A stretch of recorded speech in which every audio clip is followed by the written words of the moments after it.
হারফ TV, সত্য সমাগত, মিথ্যা বিতাড়িত। দ্বীনি ইলমকে জানতে হবে, শিখতে হবে আজ মোদের এই ধ্যান। পরকালের সুখের নিগর্তে শক্ত গাঁথনি হলো দ্বীনি জ্ঞান। এলো সবার তরে, এলো সবার তরে মুক্তির সন্ধান, মুক্তির সন্ধান, মুক্তির সন্ধান, মুক্তির সন্ধান, মুক্তির সন্ধান, মুক্তির সন্ধান। পবিত্র মাহে রমজানের দ্বীনি শিক্ষার আসর মুক্তির সন্ধান, মুক্তির সন্ধান, স্পন্সর্ড বাই মুআমালাত টেবিল ব্যাংক। قال الله تعالى في كلامه المجيد إن الصلاة تنهى عن الفحشاء والمنكر। আল্লাহ রাব্বুল আলামিন পবিত্র কালামে মাজিদের মধ্যে ইরশাদ করেন, নিশ্চয়ই নামাজ মানুষকে অশ্লীল ও খারাপ কাজ থেকে বিরত রাখে। আমাদের পারিপার্শ্বিক চারদিক থেকে লক্ষ্য করে আমরা কি দেখতে পাই? নামাজ পড়ে ঘুষ খায়, নামাজ পড়ে সুদ খায়, নামাজ পড়ে হারাম কাজে লিপ্ত আছে এমন সংখ্যা সমাজে বেশি ছাড়া কম নেই। তাহলে প্রশ্ন হলো, কোরআন তো কখনোই মিথ্যার অপশনই রাখেনি, তাহলে এর মধ্যে সমস্যার জায়গাটা কোথায়? আসুন আজকে আমরা সেখান থেকে আলোচনা শুরু করি। ইন্নাল হামদুলিল্লাহ ওয়াসসালাতু ওয়াসসালামু আলা রাসূলিল্লাহ ওয়া আলা আলিহি ওয়া আসহাবিহি ওয়া মান ওয়ালাহ। দূরে কাছে যে যেখান থেকে দেখছেন সকলকে আন্তরিক মোবারকবাদ। আল্লাহ রাব্বুল আলামিন পবিত্র কালামে মাজিদের মধ্যে ইরশাদ করেন, ইন্নাল্লাহা ইউহিব্বুত তাওয়াবিন ওয়া ইউহিব্বুল মুতাতাহহিরিন। নিশ্চয়ই আল্লাহ তাআলা তাওবাকারীকে ভালোবাসেন এবং নিশ্চয়ই আল্লাহ রাব্বুল আলামিন পবিত্রতা অর্জনকারীকে ভালোবাসেন। সম্মানিত দ্বীনি ভাই বোন, তাহারাত মূলত গোড়ার দিকে দুই ভাগ, তাহারাতে জাহিরি, তাহারাতে বাতিনি। তাহারাতে জাহিরি হলো আবার দুই ভাগ।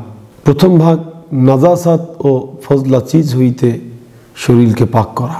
আমরা সহজে বুঝি যে সমস্ত কারণে উযু গোসলের প্রয়োজন হয়, নাপাক কাপড়গুলো ধোয়ার প্রয়োজন হয়, এই সমস্ত কারণ শরঈ বিধান অনুযায়ী পবিত্র হওয়া। যদি কারো নাভির নিচে লোম থাকে, এটা সর্বোচ্চ 40 দিন পর্যন্ত সে যদি না কাটে তাহলে সে হয়তো গুনাহ থেকে মুক্ত থাকতে পারে। কিন্তু 40 দিনের বেশি যদি কেউ নাভির নিচে লোম রাখেন, বগলের নিচে লোম রাখেন কিংবা নখ বড় রাখেন, এটা আপনার গুনাহের কারণ হবে।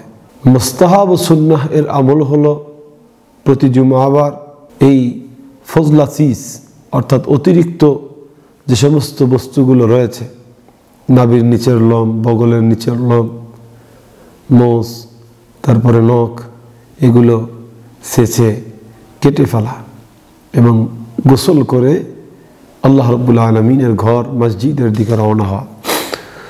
সম্মানিত দ্বীনি ভাই বোন, এটা যদি আমরা না করি তাহলে আমরা গুনাহগার হব।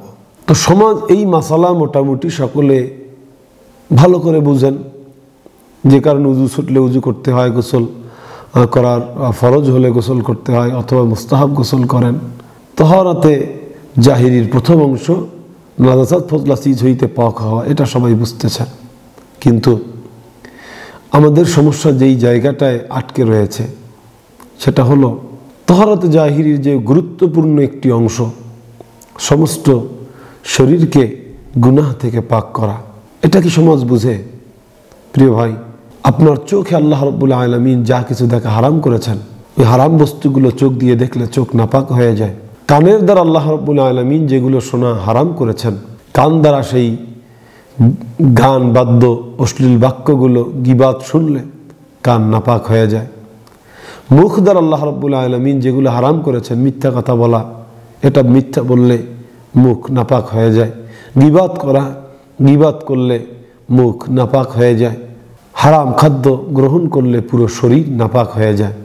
তো সর্বশরীরকে গুনাহ থেকে পাক করা, সমাজ তহারাতে জাহিরির নাজাসাত ফজলা চিজ হইতে পাক হওয়া অংশটিকে বুঝলেও সমাজ কিন্তু তহারাত জাহিরির গুরুত্বপূর্ণ অংশ সর্বশরীরকে গুনাহ থেকে পাক করা এতটুকু বুঝতেছে না। সম্মানিত দিনী ভাই বোন, তহারাতে দ্বিতীয় প্রকার হলো তহারাতে বাতেনি। আল্লাহ রাব্বুল আলামিন জন্মগতভাবে অন্তরের মধ্যে 10টি অপবিত্রতা বা অসৎস্বভাব দান করেছেন, যেগুলোতে আরবিতে কিবর, বাংলায় অহংকার, হাসাদ অর্থাৎ হিংসা, বগজ অর্থাৎ অন্তরে অন্তঃশত্রুতা, গজব অর্থাৎ শরীয়তের সীমা অতিক্রম করে রাগ করা, গীবত পরনিন্দা করা, হেডস অবৈধ লোভ লালসা, কিজব মিথ্যা কথা বলা, বখল আল্লাহর বিধান মতো মাল খরচ করতে দিলে না চাওয়া, রিয়া সুনামের আশায় দুর্নামের ভয়, ইবাদত করা যেগুলো লৌকিকতা, গুরুর, ভুলের মধ্যে থেকে নিজেকে সঠিক পথের উপরে ধারণা করা। এই যে 10টা অসৎ স্বভাব আছে, এই 10টা ময়লা আছে, এই ময়লাগুলো থেকে আমাদের দিলকে পাক করতে হবে, তাহলে তহারাতে বাতিনি অর্জন হবে। এটা যদি আমরা করতে ব্যর্থ হই তাহলে আমরা পাক হতে পারবো না। আমি প্রথমেই প্রশ্ন রাখছিলাম, আল্লাহ রাব্বুল আলামিন ইরশাদ করেছেন ইন্নাস সালাতা তানহা আনিল ফাহশাই ওয়াল মুনকার, নিশ্চয়ই নামাজ অশ্লীল খারাপ কাজ থেকে আমাদেরকে বিরত রাখবে, এটা আল্লাহ তাআলা ওয়াদা করেছেন। তাহলে নামাজ পড়ি তারপরে সুদ খাচ্ছে, নামাজ পড়ে তারপরে ঘুষ খাচ্ছে, নামাজ পড়ে তারপরও আল্লাহ তাআলার নিষিদ্ধ বিধানগুলো সে করে ফেলছে, তাহলে আল্লাহর আয়াত তো মিথ্যা না, সমস্যা কোথায়? সমস্যাটা বলার আগে একটা উদাহরণ আপনার সাথে আলোচনা করি। মনে করেন আপনার বাড়িতে মেহমান আসছে, অথবা আপনি কারো বাড়িতে বেড়াতে গেলেন, আপনাকে যেই পিরিজে নাস্তা দেওয়া হলো, আপনি লক্ষ্য করতেছেন যে ওই নাস্তার পিরিজের নিচে মুরগির মল লেগে আছে। আপনি কি ওই নাস্তা গ্রহণ করবেন? আপনি উত্তর দেবেন অবশ্যই আমি গ্রহণ করবো না। আপনি কি ওই যে নাস্তা আপনাকে দিয়েছে নিচে ময়লা লেগে আছে মুরগির, উপরে লাগে নেই, আপনি কি সম্মান বোধ করবেন, অপমানিত বোধ করবেন? অবশ্যই অপমানিত বোধ করবেন। তাহলে সম্মানিত দিনী ভাই বোন, আপনার কাছে প্রশ্ন হলো, আপনার সামনে নাস্তা প্রেজেন্ট করা হলো, সেই সার্ভ করা হলো, সেই নাস্তার মধ্যে কোনো ময়লা নেই, যেই পাত্রে নাস্তা দেওয়া হয়েছে এই পাত্রের নিচের দিকে একটু ময়লা আছে, একটু ময়লা মুরগির গু আছে, এজন্য আপনি অপমান বোধ করলেন, এটা ফিরাইয়া দিলেন। কিন্তু আল্লাহ রাব্বুল আলামিনকে আপনি নামাজ যেই শরীর দ্বারা প্রেজেন্ট করতেছেন, যেই শরীর দ্বারা আল্লাহ রাব্বুল আলামিনকে আপনি নামাজ দিচ্ছেন, সেই শরীর যদি আপনার যেই শরীর দ্বারা আল্লাহকে আপনি নামাজ দিচ্ছেন সেই শরীর যদি নাপাক হয়, যেই দেহ দিয়ে আল্লাহ রাব্বুল আলামিনকে আপনি নামাজ দিচ্ছেন সেই দেহ যদি নাপাক হয়, যে আত্মা দিয়ে আল্লাহ রাব্বুল আলামিনকে আপনি নামাজ দিচ্ছেন সেই আত্মা যদি নাপাক হয়, অর্থাৎ আপনার পাত্রটা যদি নাপাক হয়, নাপাক পাত্র আল্লাহ তাআলার কাছে নাপাক পাত্র নিয়ে আল্লাহ তাআলার কাছে আপনি নামাজ প্রেজেন্ট করতেছেন, তাহলে আপনি কিভাবে আশা করেন এই নামাজ আল্লাহ রাব্বুল আলামিন ওইভাবে কবুল করবে যেই নামাজ দ্বারা অশ্লীলতা খারাপ কাজ থেকে আপনাকে সেভ দেবে, রক্ষা করবে? আপনি ময়লা ফ্রিজের নাস্তা যেভাবে অপমানিত বোধ করেন প্রিয় দিনী ভাই বোন, ঠিক তেমনিভাবে আল্লাহ রাব্বুল আলামিনের কাছে যখন একটা অপবিত্র শরীর নিয়ে অপবিত্র আত্মা নিয়ে নামাজ প্রেজেন্ট করে, ওই নামাজ যে বান্দা আল্লাহ রাব্বুল আলামিনের পূর্ণ রহমত পায় না, যেই রহমতের মাধ্যমে সে সমস্ত প্রকার খারাপই থেকে রক্ষা পেতে পারে। তাহলে আপনার প্রশ্ন হতে পারে, হুজুর তাহলে কি নামাজ বন্ধ করে দেব? আমি তো আত্মা দেহ এখন পর্যন্ত পুরোপুরি পাক করতে পারছি না। না, নামাজ বন্ধ করবেন না। এখানে লাভ আছে।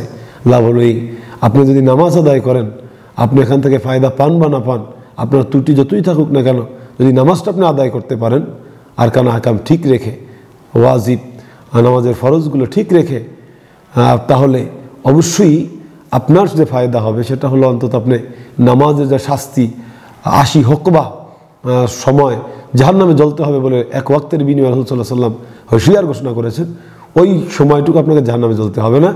হয়তো আপনি ফায়দা দুনিয়ায় পান বি না পান, কিন্তু আপনি যদি দেহটাকে পবিত্র করতে পারেন, নাজাসাত ফজলা চিজ হইতে পাক হওয়ার সাথে সাথে আপনি যদি আপনার সর্বশরীরকে গুনাহ থেকে পাক করতে পারেন, হারাম থেকে দেহকে বাঁচাইতে পারেন, চোখকে বাঁচাইতে পারেন, কানকে বাঁচাইতে পারেন, অন্তরকে বাঁচাইতে পারেন, অন্তরের মুহলিকাতগুলো, অসার স্বভাবগুলোকে দূর করতে পারেন, তাহলে নিশ্চিত এটা গ্যারান্টি পৃথিবী উল্টে যেতে পারে, এটা কখনো ভুল হবে না। ওই নামাজ অবশ্যই আপনাকে হারাম থেকে রক্ষা করবে, ওই নামাজ অবশ্যই আপনাকে অশ্লীলতা থেকে রক্ষা করবে, ওই নামাজ অবশ্যই আপনাকে জান্নাতের রাস্তায় উঠায় দেবে। আসুন আল্লাহর বিধান মতো তাহারাত অর্জন করি, দেহকে পবিত্র করি নাজাসাত ফজলা চিজ হইতে, দেহকে পবিত্র করি সর্বপ্রকার গুনাহ হইতে, আত্মাকে পবিত্র করি মৌলিকাতের অসৎ স্বভাবগুলো হইতে। আশা করা যায় আল্লাহ রাব্বুল আলামিন এটা করতে পারলে আমাদের নামাজকে এমনভাবে কবুল করবেন যেই নামাজ আমাদেরকে সমস্ত প্রকার খারাপি থেকে ঢাল হয়ে রক্ষা করবে। আল্লাহ রাব্বুল আলামিন সকলকে কবুল করেন, আমিন। ওয়া আখির দাওয়ানা আনিল হামদুলিল্লাহি রাব্বিল আলামিন। আসসালামু আলাইকুম ওয়া রাহমাতুল্লাহি ওয়া বারাকাতুহু।